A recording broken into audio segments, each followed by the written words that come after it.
ನಮಸ್ಕಾರ. ಮುಖ್ಯಾಂಶಗಳು. ಕೃಷಿ ಸುಧಾರಣೆಯಿಂದ ದೇಶದ ಅಭಿವೃದ್ಧಿ ಸಾಧ್ಯ. ಪ್ರತಿ ಹನಿ ನೀರಿನ ಮೌಲ್ಯವನ್ನು ರೈತರು ಅರಿಯುವುದು ಅತ್ಯವಶ್ಯ. ಪ್ರಧಾನಿ ನರೇಂದ್ರ ಮೋದಿ. ರಾಜ್ಯದ ಎಲ್ಲಾ ತಾಂಡಾಗಳು ಕಂದಾಯ ಗ್ರಾಮಗಳ ವ್ಯಾಪ್ತಿಗೆ. ಕರಕುಶಲ ವಸ್ತುಗಳ ಉತ್ತೇಜನಕ್ಕೆ ಆದ್ಯತೆ. ಮುಖ್ಯಮಂತ್ರಿ ಬಿಎಸ್ ಯಡಿಯೂರಪ್ಪ.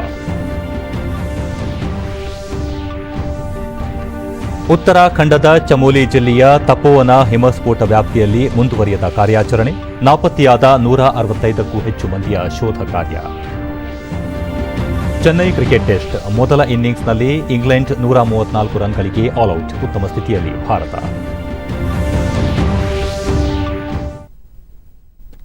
ವಾರ್ತೆಗಳ ವಿವರ. ಚೆನ್ನೈ ಮೆಟ್ರೋ ಮೊದಲ ಹಂತದ ವಿಸ್ತೃತ ಯೋಜನೆ. ಐಐಟಿ ಮದ್ರಾಸ್ ಸಿಗಲಿಲ್ಲ. ಆದರೂ ಸಾಲ ಮನ್ನಾ ಸೇರಿದಂತೆ ಹಲವು ಕಾರ್ಯಕ್ರಮಗಳನ್ನು ಜಾರಿಗೆ ತರಲಾಯಿತು. ಶೇಕಡಾ 3 ಬಡ್ಡಿದರದಲ್ಲಿ ಗೃಹಲಕ್ಷ್ಮಿ ಸಾಲ ಯೋಜನೆ, ಬಡವರ ಬಂಧು, ಪಬ್ಲಿಕ್ ಶಾಲೆಗಳ ಆರಂಭ ಸೇರಿದಂತೆ ಹಲವು ಕಾರ್ಯಕ್ರಮಗಳನ್ನು ಜಾರಿಗೊಳಿಸಲಾಗಿತ್ತು ಎಂದು ತಿಳಿಸಿದರು. ವಿಜಯಪುರದಲ್ಲಿ ವಿಮಾನ ನಿಲ್ದಾಣ ನಿರ್ಮಾಣ ಕಾಮಗಾರಿಗೆ ನಾಳೆ ಮುಖ್ಯಮಂತ್ರಿ ಬಿಎಸ್ ಯಡಿಯೂರಪ್ಪನವರು ವರ್ಚುವಲ್ ವೇದಿಕೆಯಲ್ಲಿ ಚಾಲನೆ ನೀಡಲಿದ್ದಾರೆ. ತಾಲೂಕಿನ ಬುರಣಾಪುರ ಗ್ರಾಮದ ಬಳಿ ಸುಮಾರು 277 ಎಕರೆ ಜಾಗದಲ್ಲಿ ವಿಮಾನ ನಿಲ್ದಾಣ ನಿರ್ಮಾಣಕ್ಕೆ 2009ರಲ್ಲಿ ಶಿಲಾನ್ಯಾಸ ನೆರವೇರಿಸಲಾಗಿತ್ತಾದರೂ ಕಾರಣಾಂತರಗಳಿಂದ ಇದುವರೆಗೂ ಕಾಮಗಾರಿಗೆ ಚಾಲನೆ ದೊರೆತಿರಲಿಲ್ಲ. ಪ್ರಸಕ್ತ ಅವಧಿಯಲ್ಲಿಯೇ ಕಾಮಗಾರಿ ಪೂರ್ಣಗೊಳಿಸಲು ಸರ್ಕಾರ ಚಿಂತಿಸಿದೆ. ಈ ನಿಟ್ಟಿನಲ್ಲಿ ಉಪಮುಖ್ಯಮಂತ್ರಿ ಗೋವಿಂದ ಎಂ ಕಾರಜೋಳ ಸ್ಥಳಕ್ಕೆ ಭೇಟಿ ನೀಡಿ ಪರಿಶೀಲನೆ ನಡೆಸಿದ್ದಾರೆ.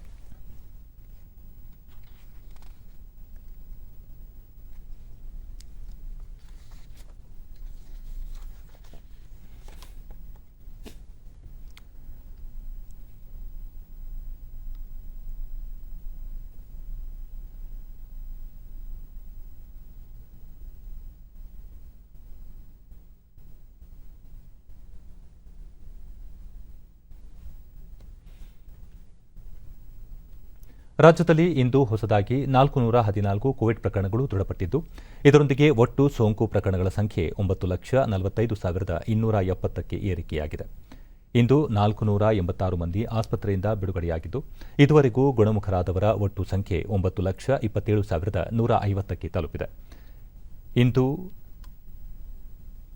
2 ಸಾವನ್ನಪ್ಪಿದ್ದು, ಮೃತಪಟ್ಟವರ ಸಂಖ್ಯೆ 12,265ಕ್ಕೆ ಏರಿಕೆಯಾಗಿದೆ. ಸದ್ಯ ರಾಜ್ಯದಲ್ಲಿ 5,836 ಸಕ್ರಿಯ ಪ್ರಕರಣಗಳು ಇವೆ. 132 ಮಂದಿ ರಾಜ್ಯದ ವಿವಿಧ ಆಸ್ಪತ್ರೆಗಳಲ್ಲಿ ತೀವ್ರ ನಿಗಾ ಘಟಕದಲ್ಲಿ ಚಿಕಿತ್ಸೆ ಪಡೆಯುತ್ತಿದ್ದಾರೆ. ಇಂದು 60,876 ಮಾದರಿಗಳ ಪರೀಕ್ಷೆ ನಡೆಸಿದ್ದು, ಇದುವರೆಗೂ 1,79,56,031 ಮಂದಿಗೆ ಕೊರೋನಾ ಪರೀಕ್ಷೆ ನಡೆಸಲಾಗಿದೆ ಎಂದು ಆರೋಗ್ಯ ಮತ್ತು ಕುಟುಂಬ ಕಲ್ಯಾಣ ಇಲಾಖೆ ತಿಳಿಸಿದೆ.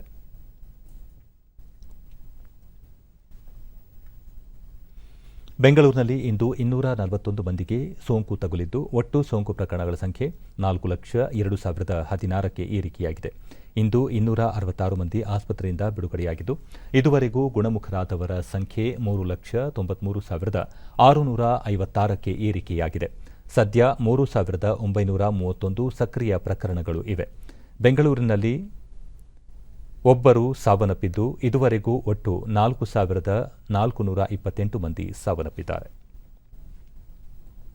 ಬಾಗಲಕೋಟೆ, ಹಾವೇರಿ, ರಾಮನಗರ, ಶಿವಮೊಗ್ಗ ಜಿಲ್ಲೆಗಳಲ್ಲಿ ಇಂದು ಯಾವುದೇ ಸೋಂಕು ಪ್ರಕರಣ ದಾಖಲಾಗಿಲ್ಲ. ಉಳಿದ ಜಿಲ್ಲೆಗಳ ವಿವರ ಹೀಗಿದೆ.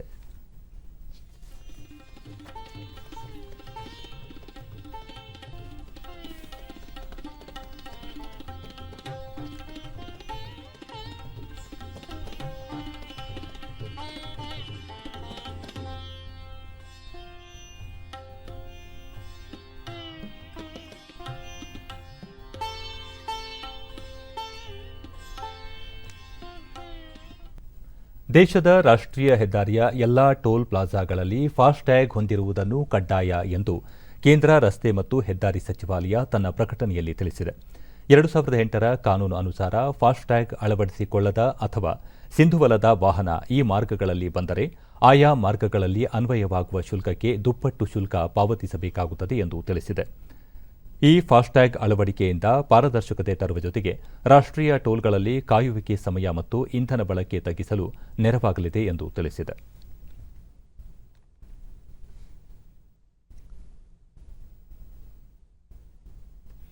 ಜಮ್ಮು ಕಾಶ್ಮೀರದ ಪುಲ್ವಾಮಾದಲ್ಲಿ ನಡೆದ ಭಯೋತ್ಪಾದಕ ಕೃತ್ಯಕ್ಕೆ ಇಂದಿಗೆ 2 ವರ್ಷವಾಗಿದ್ದು ದೇಶಾದ್ಯಂತ ಹುತಾತ್ಮ ಯೋಧರನ್ನು ಸ್ಮರಿಸಲಾಗುತ್ತಿದೆ. 2019ರ ಇದೇ ದಿನ ಸಿಆರ್ಪಿಎಫ್ ಸಿಬ್ಬಂದಿ ಪ್ರಯಾಣಿಸುತ್ತಿದ್ದ ವಾಹನಕ್ಕೆ ಸ್ಫೋಟಕ ತುಂಬಿದ ವಾಹನವನ್ನು ಉಗ್ರರು ಡಿಕ್ಕಿ ಹೊಡೆಸಿದ ಪರಿಣಾಮ 40 ಯೋಧರು ಹುತಾತ್ಮರಾಗಿದ್ದರು. ದಾಳಿಯ ಹೊಣೆಯನ್ನು ಪಾಕಿಸ್ತಾನ ಮೂಲದ ಜೈಷ್ ಎ ಮೊಹಮ್ಮದ್ ಭಯೋತ್ಪಾದಕ ಸಂಘಟನೆ ಹೊತ್ತುಕೊಂಡಿತ್ತು. ಈ ಭೀಕರ ದಾಳಿಯನ್ನು ಅಂತಾರಾಷ್ಟೀಯ ಸಮುದಾಯ ಬಲವಾಗಿ ಖಂಡಿಸಿ ಭಾರತಕ್ಕೆ ಬೆಂಬಲ ಸೂಚಿಸಿತ್ತು. ಕರ್ನಾಟಕದ ಎಚ್ ಗುರು ಸೇರಿದಂತೆ 40 ಯೋಧರ ಸ್ಮರಣಾರ್ಥ ಲಾಥ್ಪೋರಾ ಸೇನಾ ಶಿಬಿರದಲ್ಲಿ ಸ್ಮಾರಕವನ್ನು ನಿರ್ಮಿಸಲಾಗಿದೆ.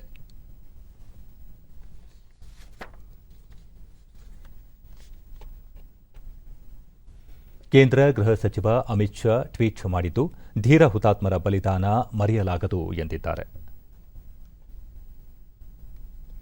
ರಕ್ಷಣಾ ಸಚಿವ ರಾಜನಾಥ್ ಸಿಂಗ್ 40 ಯೋಧರ ತ್ಯಾಗ ಬಲಿದಾನ ಸದಾ ಸ್ಮರಣೀಯ ಎಂದು ಟ್ವೀಟ್ನಲ್ಲಿ ತಿಳಿಸಿದ್ದಾರೆ.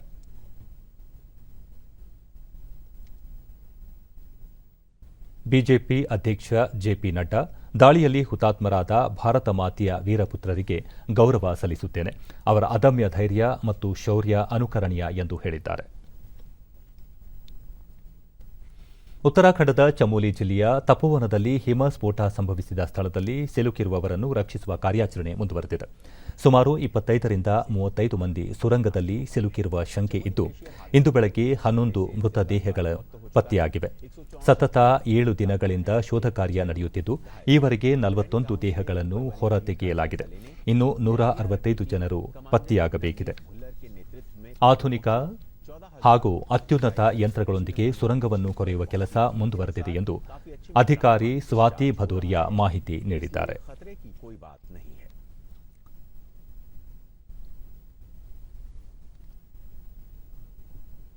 यहाँ पे टनल में जो रेस्क्यू ऑपरेशंस रात से चल रहे थे, तो उसमें 2 डेड बॉडीज रिकवर हुई हैं. उनको एक 4:45 AM पे, एक 5:50 AM पे, और उनको दोनों को मॉर्चुरी ले जाया जा चुका है. ड्रिल का काम तो कंप्लीट हो चुका था, लेकिन फिलहाल एक्सकवेशन किया जा रहा है, जिसमें से बॉडीज निकल रही हैं. ಕಚೇರಿಗಳಲ್ಲಿ ಕೋವಿಡ್-19 ಸಾಂಕ್ರಾಮಿಕ ಹರಡುವುದನ್ನು ತಡೆಗಟ್ಟಲು ಮುನ್ನೆಚ್ಚರಿಕೆ ಕ್ರಮಗಳನ್ನು ಅನುಸರಿಸುವ ಸಂಬಂಧ ಕೇಂದ್ರ ಸರ್ಕಾರ ಪ್ರಾಮಾಣಿತ ಕಾರ್ಯಾಚರಣೆ ವಿಧಾನ ಎಸ್ಒಪಿಗಳನ್ನು ಬಿಡುಗಡೆ ಮಾಡಿದೆ.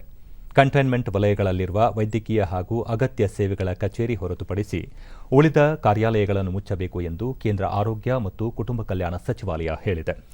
ಕಂಟೈನ್ಮೆಂಟ್ ವಲಯದ ಹೊರಗಿನ ಪ್ರದೇಶಗಳಲ್ಲಿ ಕಚೇರಿಗಳ ಕಾರ್ಯಾಚರಣೆಗೆ ಅವಕಾಶ ನೀಡಲಾಗಿದೆ. ಸಾರ್ವಜನಿಕ ಆರೋಗ್ಯ ಮುನ್ನೆಚ್ಚರಿಕೆ ಕ್ರಮಗಳನ್ನು ಪಾಲಿಸಿಕೊಂಡು ಕಚೇರಿಗಳನ್ನು ನಡೆಸಬೇಕು ಎಂದು ಎಸ್ಒಪಿಯಲ್ಲಿ ವಿವರಿಸಲಾಗಿದೆ. ನೌಕರರು ಹಾಗೂ ಕಚೇರಿಗಳಿಗೆ ಭೇಟಿ ನೀಡುವ ಸಂದರ್ಶಕರು ಕೋವಿಡ್ ನಿಯಮಗಳನ್ನು ಪಾಲಿಸುವುದು ಕಡ್ಡಾಯ. ಕನಿಷ್ಠ 6 ಅಡಿ ಅಂತರ ಕಾಯ್ದುಕೊಳ್ಳುವುದು, ಮುಖಗವಸು ಧರಿಸುವುದು ಮತ್ತು ಕೈ ತೊಳೆಯುವ ಅಭ್ಯಾಸ ರೂಢಿಸಿಕೊಳ್ಳಲು ಸೂಚಿಸಿದೆ. ಕಚೇರಿಗಳ ಪ್ರವೇಶ ದ್ವಾರದಲ್ಲಿ ಸ್ಯಾನಿಟೈಸರ್, ದೇಹದ ಉಷ್ಣತೆ ತಪಾಸಣೆ ನಡೆಸಿ ಲಕ್ಷಣರಹಿತ ಸಿಬ್ಬಂದಿ ಮತ್ತು ಸಂದರ್ಶಕರಿಗೆ ಮಾತ್ರ ಅವಕಾಶ ನೀಡಬೇಕು ಎಂದು ತಿಳಿಸಿದೆ. ದೇಶದಲ್ಲಿ ಕೋವಿಡ್-19 ಸೋಂಕಿತರ ಸಂಖ್ಯೆಯಲ್ಲಿ ಗಣನೀಯ ಇಳಿಕೆ ಕಂಡುಬಂದಿದೆ. ಕಳೆದ 24 ಗಂಟೆಗಳಲ್ಲಿ ಹೊಸದಾಗಿ 12,194 ಕೊರೋನಾ ಸೋಂಕು ಪ್ರಕರಣಗಳು ದೃಢಪಟ್ಟಿವೆ. ಇದರೊಂದಿಗೆ ಕೋವಿಡ್-19 ಸೋಂಕಿತ ಪ್ರಕರಣಗಳ ಒಟ್ಟು ಸಂಖ್ಯೆ 1,04,04,940ಕ್ಕೆ ಏರಿಕೆಯಾಗಿದೆ. ದೇಶದಲ್ಲಿ ಒಟ್ಟು 1,37,567 ಸಕ್ರಿಯ ಪ್ರಕರಣಗಳು ಇದ್ದು, ಈ ಪ್ರಮಾಣ ಶೇಕಡಾ 1.26ಕ್ಕೆ ಇಳಿಕೆಯಾಗಿದೆ. ಇದುವರೆಗೂ ಒಟ್ಟು 1,06,11,731 ಮಂದಿ ಗುಣಮುಖರಾಗಿದ್ದು, ಚೇತರಿಕೆ ದರ ಶೇಕಡಾ 97.31ರಲ್ಲಿದೆ. ದೇಶದಲ್ಲಿ ಈವರೆಗೆ 1,55,642 ಮಂದಿ ಸಾವನ್ನಪ್ಪಿದ್ದು, ಮರಣ ಪ್ರಮಾಣ ಶೇಕಡಾ 1.43ರಷ್ಟಿದೆ. ದೇಶದಲ್ಲಿ ಕೋವಿಡ್ ಲಸಿಕೆ ಪಡೆದವರ ಒಟ್ಟು ಸಂಖ್ಯೆ 82,63,858ಕ್ಕೆ ಏರಿಕೆಯಾಗಿದೆ.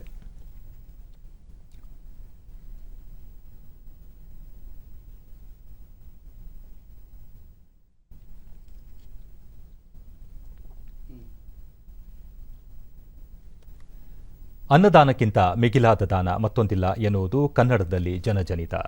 ಎಷ್ಟೇ ನಗ ನಾಣ್ಯ ನೀಡಿದರೂ ಯಾರೊಬ್ಬರನ್ನು ತೃಪ್ತಿಪಡಿಸಲು ಸಾಧ್ಯವೇ ಇಲ್ಲ. ಆದರೆ ಹೊಟ್ಟೆ ತುಂಬ ಊಟ ಹಾಕಿದರೆ ಸಂತೃಪ್ತಿ ಪಡೆಯಲು ಸಾಧ್ಯ. ಹಲವು ಸಭೆ ಸಮಾರಂಭಗಳಲ್ಲಿ ಅಪಾರ ಪ್ರಮಾಣದ ಆಹಾರ ವ್ಯರ್ಥವಾಗುವುದು ಸಹಜ. ಇಂತಹ ಆಹಾರವನ್ನು ವ್ಯರ್ಥ ಮಾಡದೆ ಜನರಿಗೆ ಹಂಚುವ ಕಾಯಕ ಮೈಸೂರಿನಲ್ಲಿ ನಡೆದುಕೊಂಡು ಬಂದಿದೆ. ಈ ಕುರಿತು ಒಂದು ವರದಿ. ಭೂಮಿಯಲ್ಲಿ ಬೆಳೆವ ಧಾನ್ಯವನ್ನು ಬೇಯಿಸಿ ತಿನ್ನುವ ಹಕ್ಕು ಎಲ್ಲರಿಗೂ ಇದೆ. ಆದರೆ ತಿನ್ನುವ ಆಹಾರ ಹಳಸುವಂತೆ ಮಾಡಿ ವ್ಯರ್ಥ ಮಾಡುವ ಹಕ್ಕು ಯಾರಿಗೂ ಇಲ್ಲ. ನಿಶ್ಚಿತಾರ್ಥ, ಮದುವೆ, ಸೀಮಂತ, ಹುಟ್ಟುಹಬ್ಬ, ಉಪನಯನ, ಸಭೆ ಸಮಾರಂಭಗಳಲ್ಲಿ ಬಳಕೆಯಾಗದೆ ಉಳಿಯುವ ಆಹಾರವನ್ನು ಸ್ವೀಕರಿಸಿ ನಿರ್ಗತಿಕರಿಗೆ, ಭಿಕ್ಷುಕರಿಗೆ, ಕೊಳಗೇರಿ ಪ್ರದೇಶದಲ್ಲಿ ವಾಸಿಸುವವರಿಗೆ, ವಯೋವೃದ್ಧರಿಗೆ ಹಾಗೂ ಆಸ್ಪತ್ರೆಗಳಲ್ಲಿ ಚಿಕಿತ್ಸೆ ಪಡೆಯುತ್ತಿರುವ ಕಡು ಬಡ ರೋಗಿಗಳಿಗೂ ಸಹ ಆಹಾರ ತಲುಪಿಸುವ ಕಾರ್ಯವನ್ನು ಕಳೆದ 10 ವರ್ಷಗಳಿಂದ ಮೈಸೂರಿನ ಅಕ್ಷಯ ಆಹಾರ ಫೌಂಡೇಶನ್ ಮಾಡುತ್ತಿದೆ. ಒಂದು ದಿನ ನಾವು ದಂಪತಿ ಸಮೇತ ಒಂದು ಮದುವೆಗೆ ಹೋಗಿದ್ವಿ. ಮದುವೆಗೆ ಹೋದಾಗ ಅಲ್ಲಿ ಸಾವಿರಾರು ಜನಕ್ಕೆ ಅಡುಗೆ ಮಾಡಿದ್ರು. ಅಲ್ಲಿ ಬಂದಿದ್ದರು ಕಮ್ಮಿ ಜನ ಮಾತ್ರ. ಆವಾಗ ಅಷ್ಟಾದ ಆಹಾರನ ಅವರು ತಗೊಂಡೋಗಿ ಕಸದ ಬುಟ್ಟಿಗೆ ಚೆಲ್ತಾ ಇದ್ರು. ಒಂದು ಕಡೆ ಆವತ್ತಿನ ಘಟನೆ. ಅದಾದ ಹಿಂದೆಗಳೆಲ್ಲ ನೋಡಿದಾಗ ಈ ಥರದ್ದು ತುಂಬಾನೇ ಘಟನೆಗಳು ಆಗ್ತಾ ಇತ್ತು. ಈ ಆಹಾರನ ಅಪವ್ಯಯ ಮಾಡೋದ ನೋಡಿ ನನಗೆ ತುಂಬಾ ಸಂಕಟ ಆಗ್ತಾ ಇತ್ತು. ಆ ದಿನದಿಂದ ನಾನು ಈ ಅಕ್ಷಯ ಆಹಾರ ಜೋಳಿಗೆ ಅಂತ ಹೆಸರಿಟ್ಕೊಂಡು ಮನೆಗಳಲ್ಲಿ ಮಿಕ್ಕ ಆಹಾರ ಸಂಗ್ರಹಣೆಗೂ ಪ್ರತಿಷ್ಠಾನ ಕೇಂದ್ರಗಳನ್ನು ಸ್ಥಾಪಿಸಿದೆ. ಜೊತೆಗೆ ಕಲ್ಯಾಣ ಮಂಟಪಗಳಲ್ಲಿ ಆಹಾರ ಉಳಿದರೆ ಆ ಛತ್ರದ ವ್ಯವಸ್ಥಾಪಕರೇ ಜೋಳಿಗೆ ತಂಡಕ್ಕೆ ಕರೆ ಮಾಡಿ ಮಾಹಿತಿ ನೀಡುತ್ತಾರೆ. ಹೀಗೆ ಸಂಗ್ರಹಿಸಿದ ಆಹಾರವನ್ನು ಹಸಿದವರಿಗೆ ಅರ್ಧರಾತ್ರಿಯಲ್ಲೂ ತಲುಪಿಸುತ್ತಿರುವ ಅಕ್ಷಯ ಆಹಾರ ಪ್ರತಿಷ್ಠಾನ ದಿನದ 24 ಗಂಟೆಗಳ ಕಾಲವೂ ಈ ಕಾರ್ಯದಲ್ಲಿ ತೊಡಗಿದೆ. ಕಳೆದ 20 ವರ್ಷಗಳಿಂದ ನಾವು ಚೌಟ್ರಿ ನಡೆಸ್ಕೊಂಡು ಬರ್ತಾ ಇದ್ದೀವಿ. ಫೋನ್ ಮಾಡಿದ ಅರ್ಧ ಗಂಟೆಗೆ ಬಂದು ಉಳಿದ ಆಹಾರಗಳನ್ನೆಲ್ಲ ತೊಗೊಂಡೋಗ್ತಾರೆ. ಇದರಿಂದ ಅನೇಕ ಕೊಳಗೇರಿ ನಿವಾಸಿಗಳಿಗೆ ಬಹಳ ಅನುಕೂಲ ಆಗುತ್ತೆ. ಇದರಿಂದ ತುಂಬ ಒಳ್ಳೆಯದಾಗ್ತಾ ಇದೆ. ಅವ್ರಿಗೆ ಹೊಟ್ಟೆ ತುಂಬ ಕೆಲಸಗಳನ್ನ ಅವ್ರು ಮಾಡ್ತಾ ಇದ್ದಾರೆ. ಮಧ್ಯರಾತ್ರಿ ಪಾಪ ಅವರು 1 ರಿಂದ 2 ಗಂಟೆ ಆದ್ರೂ ಮಿಕ್ಕಿರ ಆಹಾರನ ತಗೊಂಡೋಗಿ ಹಂಚ್ತಾರೆ. ಮತ್ತು ನಿರ್ಗತಿಕರು ಮತ್ತು ಬಡವರಿಗೆಲ್ಲ ಅವರಿಂದ ತುಂಬ ಒಳ್ಳೆ ಕೆಲಸ ಕಾರ್ಯಗಳಾಗ್ತಾ ಇದೆ. ಎಲ್ಲರಿಗೂ ತಿನ್ನುವ ಹಕ್ಕಿದೆ, ಬಿಸಾಡುವ ಹಕ್ಕಿಲ್ಲ ಎಂಬುದು ತಮ್ಮ ಸಂಸ್ಥೆಯ ಧ್ಯೇಯ ಎನ್ನುವ ಸಂಸ್ಥೆಯ ಅಧ್ಯಕ್ಷ HR ರಾಜೇಂದ್ರ ತಮ್ಮ ಅಕ್ಷಯ ಆಹಾರ ಜೋಳಿಗೆ ಸೇವಾ ಸಂಸ್ಥೆ ಸಮಾಜಮುಖಿಯಾಗಿ ಕಾರ್ಯನಿರ್ವಹಿಸುತ್ತಿದೆ. ಈ ಸೇವೆಯನ್ನು ರಾಜ್ಯಾದ್ಯಂತ ವಿಸ್ತರಿಸಿ ಎಲ್ಲ ಬಡವರಿಗೆ ಆಹಾರ ನೀಡಬೇಕೆಂಬುದು ತಮ್ಮ ಉದ್ದೇಶವಾಗಿದೆ ಎಂದು ಹೇಳುತ್ತಾರೆ. ತಿನ್ನುವ ಹಕ್ಕಿದೆ, ಬಿಸಾಡುವ ಹಕ್ಕಿಲ್ಲ ಅಂತ ಹೇಳಿ ಈ ರೈತನ ಶ್ರಮ ಹೇಗಿದೆ ಅನ್ನೋದು ಪ್ರತಿಯೊಬ್ಬರಿಗೂ ಕೂಡ ಗೊತ್ತಿರುತ್ತೆ. ನಾವು ಬೆಳೆಯೋದು ಒಂದು 6 ವರ್ಷಗಳು ತಗೊಂಡ್ರು ಸಹ ಚೆಲ್ಲೋದು 1 ನಿಮಿಷದಲ್ಲಿ ಚೆಲ್ತಾ ಇರ್ತೀವಿ. ಆಹಾರನ ತುಂಬ ಹೆಚ್ಚಿನ ರೀತಿಯಲ್ಲಿ ನಾವು ಅಪವ್ಯಯ ಆಗದಂಗೆ ನೋಡಿಕೊಂಡ್ರೆ ಭಾರತದ ಸಂಪತ್ತಿಗೂ ಸಹ ತುಂಬ ಅತ್ಯಮೂಲ್ಯ ಆಗುತ್ತೆ. ಮೈಸೂರಿನ ಕೊಳಗೇರಿಯಲ್ಲಿ 150ಕ್ಕೂ ಹೆಚ್ಚು ಕಡುಬಡ ಕುಟುಂಬಗಳಿವೆ. ಅಕ್ಷಯ ಜೋಳಿಗೆ ಸಂಸ್ಥೆ ಹಲವಾರು ವರ್ಷಗಳಿಂದ ಆಹಾರ ತಲುಪಿಸುವ ಕಾರ್ಯ ಮಾಡುತ್ತಿದೆ ಎಂದು ಸ್ಥಳೀಯ ನಿವಾಸಿ ಸುಭಾಷ್ ತಿಳಿಸುತ್ತಾರೆ. ಊಟ ಚೆನ್ನಾಗಿ ಊಟ ಐತೆ, ಪಾಯಸ ಐತೆ, ಅನ್ನ ಐತೆ, ಸಾಂಬಾರು ಐತೆ, ಪಲ್ಯ ಐತೆ, ಎಲ್ಲ ತಂದು ಕೊಡ್ತಾರೆ ಸರ್. ಕೊಳಗೇರಿಯ ನಿವಾಸಿ ದುರ್ಗಮ್ಮ ಬಡವರಿಗೆ ಹೊಟ್ಟೆ ತುಂಬಾ ಊಟ ಒದಗಿಸುವ ಸಂಸ್ಥೆಗೆ ಕೃತಜ್ಞತೆ ಸಲ್ಲಿಸುತ್ತಾರೆ. ದಿನ ರಾತ್ರಿ ಹೊತ್ತು ಹಗಲು ಹೊತ್ತು ಏನೇ ಇದ್ರು ತಂದು ಕೊಡ್ತಾರೆ. ನಮಗೆಲ್ಲ ಬಡವರು ಸಹಾಯ ಮಾಡ್ತಾರೆ. ಮಕ್ಕಳಿಗೆ ಎಲ್ರಿಗೂ ಕೊಡ್ತಾರೆ. ನಮ್ಗೆ ಅನುಕೂಲ ತುಂಬ ಚೆನ್ನಾಗಿದೆ. ಊಟಕ್ಕೇನು ಏನು ತೊಂದರೆ ಇಲ್ಲ. ಮೈಸೂರಿನ ಯಾವುದೇ ಭಾಗದಲ್ಲಿ ಆಹಾರ ಉಳಿದರೂ ಅದನ್ನು ಹಾಳಾಗುವ ಮುನ್ನ ಸಂಗ್ರಹಿಸಿ ಮುಂಜಾನೆ ಇರಲಿ ಅಥವಾ ಮಧ್ಯರಾತ್ರಿಯೇ ಆಗಿರಲಿ ತಂದು ನೀಡುವ ಇವರ ಕಾರ್ಯ ಉತ್ತಮ ಎನ್ನುತ್ತಾರೆ ಸ್ಥಳೀಯ ನಿವಾಸಿ ರಾಮಣ್ಣ ಯಡವಲ್ಲಿ. ಅಂತ ಸಮ್ಮೇರುಗಳಿಗೆ ತಂದು ಕೊಡೋದೇ ದೊಡ್ಡದು. ಅವರು ಒಳ್ಳೆ ಇದರಿಂದ ಬರ್ತಾ ಇದ್ದಾರೆ. ಯಾವ ಕ್ವಾರಂಟೈನ್ನಲ್ಲಿ 2-3 ಸಲ ಬಂದರು. ಫಸ್ಟಿಗೂ ಭಾಳ ಅನಿಸ್ತಾ ಇದ್ದಾರೆ. ಅವರು ಬೇರೆ ಬೇರೆ ಏರಿಯಾಗಳಿಗೂ ಎಲ್ಲ ಕಡೆಗೂ ಅನಿಸ್ತಾ ಇದ್ದಾರೆ. ಅವರೆಲ್ಲ ಅವರು ಒಳ್ಳೆ ಇದು ಮಾಡ್ತಾ ಇದ್ದಾರೆ. ಲಾಕ್ಡೌನ್ ಸಮಯದಲ್ಲೂ ನಮಗೆ ಅಕ್ಷಯ ಜೋಳಿಗೆಯವರು ಆಹಾರ ತಂದು ಕೊಡುತ್ತಿದ್ದರು. ಹಾಲು, ಹಣ್ಣು ಹಾಗೂ ವಿದ್ಯಾಭ್ಯಾಸಕ್ಕೆ ಪುಸ್ತಕವನ್ನೂ ನೀಡಿ ಪ್ರೋತ್ಸಾಹ ನೀಡುತ್ತಿದ್ದಾರೆ ಎನ್ನುತ್ತಾನೆ ಸರ್ಕಾರಿ ಶಾಲೆ ವಿದ್ಯಾರ್ಥಿ ಆಕಾಶ್. ನಮ್ಮ ಸ್ಲಮ್ಗೆ ಬಂದು ದಿನ ಆಹಾರ ಎಲ್ಲ ಹಂಚ್ತಾರೆ. ನಮಗೆ ಇದು ಹೊಟ್ಟೆ ತುಂಬಿಸ್ತಾರೆ. ಲಾಕ್ಡೌನಲ್ಲಿ ಜಾಸ್ತಿ ಸಹಾಯ ನಮಗೆ ಮಾಡವ್ರೆ. ಓದಕ್ಕೆ ನಮಗೆ ಬುಕ್ಸು ಎಲ್ಲ ಕೊಡ್ತಾರೆ ಇವರು ಅಕ್ಷಯ ಫೌಂಡೇಶನ್ ಅವರು. 4 ರಿಂದ 5 ವರ್ಷದಿಂದ ನಮ್ಮ ಛತ್ರದಿಂದ ನಡ್ಸ್ಕೊಂಡು ಬರ್ತಾ ಇದ್ದಾರೆ. ಮುಂದಕ್ಕೂ ಅವರಿಂದ ಸೇವೆಗಳಾಗಬೇಕನ್ನ ನಮ್ಮ ಅಪೇಕ್ಷೆ. ಮತ್ತು ಅದರಿಂದ ಮದುವೆ ಮನೆಯವ್ರಿಗೂ ತುಂಬ ಖುಷಿನೂ ಇದೆ. ಮಿಕ್ಕಿದ ಆಹಾರ ಬಡವ್ರ ಬಗ್ಗರಿಗೆಲ್ಲ ಹೋಗ್ತಾ ಇದೆ ಅಂತ. ಅದರಿಂದ ಅವ್ರ ಸೇವೆ ಇನ್ನೂ ಮುಂದುವರಿಲಿ ಅಂತ ನಾವು ತುಂಬ ಆಶಿಸ್ತೇವೆ. ಅಕ್ಕಿ ಇದ್ದರೆ ಇಂದೆಲ್ಲ ನಾಳೆ ತಿನ್ಬೋದು. ಅನ್ನ ಇದ್ರೆ ಅದು ನಾಶ. ಅನ್ನನ ಯಾರು ಕೂಡ ಎಸೆಯೋದು ಬೇಡ. ನಾವು ಆಹಾರ ಸಂಗ್ರಹಣಾ ಕೇಂದ್ರಗಳು ಕೂಡ ಮಾಡಿದ್ದೀವಿ. ನಿಮ್ಮ ಮನೆಯಲ್ಲಿ ಉಳಿದಂತಹ ಒಬ್ಬರಿಗೆ ಇಬ್ಬರಿಗೆ ಮಿಕ್ಕಿದ್ರೂ ಕೂಡ ನೀವು ಆಹಾರ ಸಂಗ್ರಹಣಾ ಕೇಂದ್ರಕ್ಕೆ ತಂದು ಕೊಡ್ಬೋದು. ಯಾರು ಕೂಡ ಆಹಾರನ ಅಪವ್ಯಯ ಮಾಡಬೇಡಿ. ರೈತ ತಿಂಗಳುಗಟ್ಟಲೆ ಕಷ್ಟಪಟ್ಟು ಬೆವರು ಹರಿಸಿ ಬೆಳೆದ ಬೆಳೆಯನ್ನು ವ್ಯರ್ಥ ಮಾಡದೆ ಹಿತಮಿತವಾಗಿ ಆಹಾರ ಬಳಸೋಣ. ಹೆಚ್ಚು ಉಳಿದರೆ ಹಸಿದವರಿಗೆ ದಾನ ಮಾಡೋಣ ಎನ್ನುವ ನೀತಿ ಸಾರುವ ಈ ಅಕ್ಷಯ ಆಹಾರ ಜೋಳಿಗೆಯ ಕೈಂಕರ್ಯ ಸರ್ವತ್ರವಾಗಲಿ ಎಂಬುದೇ ಸುದ್ದಿ ಸೌರಭದ ಆಶಯ.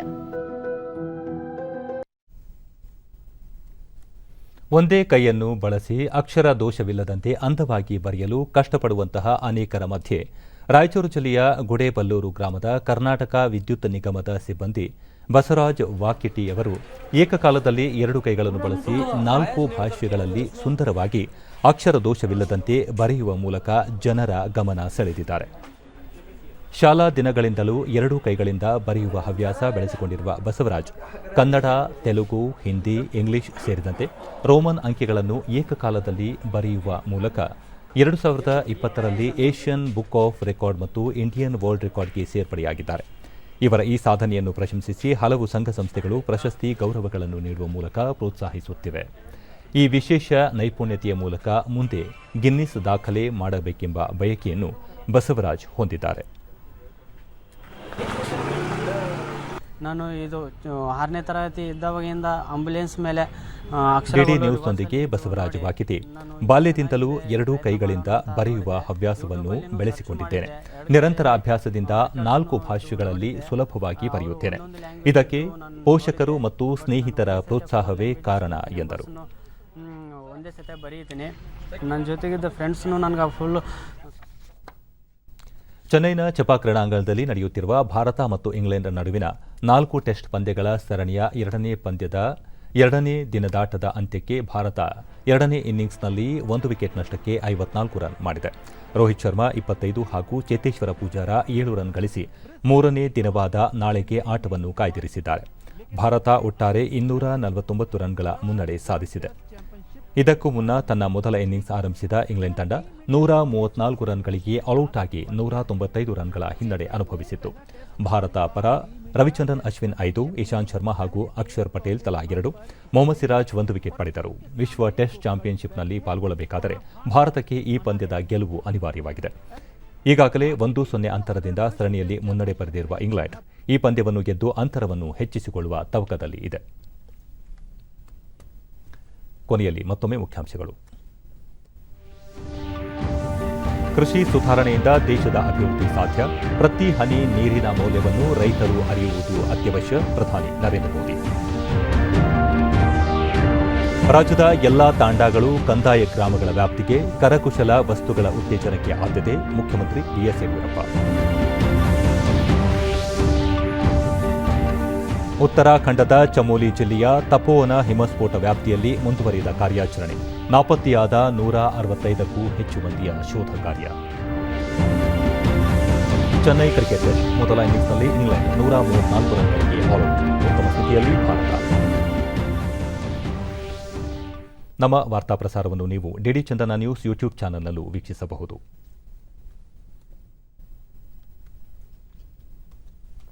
ಇಲ್ಲಿಗೆ ಇಂದಿನ ವಾರ್ತಾ ಪ್ರಸಾರ ಮುಕ್ತಾಯವಾಯಿತು. ಸತ್ಯ, ಸಮರ್ಥ, ಸಂಪೂರ್ಣ ಸುದ್ದಿಗಾಗಿ ವೀಕ್ಷಿಸಿ ಚಂದನ ವಾರ್ತೆ. ನಮ್ಮ ಮುಂದಿನ ವಾರ್ತಾ ಪ್ರಸಾರ ನಾಳೆ ಬೆಳಗ್ಗೆ 7:30ಕ್ಕೆ ಚಂದನದಲ್ಲಿ. ನಮಸ್ಕಾರ.